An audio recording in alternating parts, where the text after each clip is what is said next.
There's three things we're going to need to set when we set the cleat. There's the fore and aft, the lateral, and the angle. And the Cleat Key solves the problem, the one issue that most people struggle with, and that's the angle. Combined with our simple Cleat Key protocol and a few basic tools that anybody would have at home, we'll be able to accurately set your bike cleat position. For the fore and aft, feel around for your metatarsal head and mark a line right there. You want to transpose that to the bottom of the sole. You can use a business card for this or any sort of straight piece of paper. Both Shimano and Look cleats have a little dimple here. That's the index that corresponds to the middle of the pedal spindle. So most people are going to want to set this index about 4 or 5 millimeters back from the line.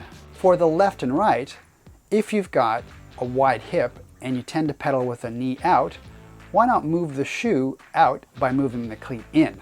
And conversely, if you've got narrow hips, move the shoe in by moving the cleat all the way out. For the rotation angle, what we're going to do is a jump test. First, let's just draw a line on the ground. We're going to jump up and down and slowly land on our heels. We're also going to walk forwards and backwards a few times and get a feel for the natural toe out angle of our feet. And then just draw a line between your toe out and the line you drew on the floor. Then you're just going to measure that angle, and that angle is 12 degrees.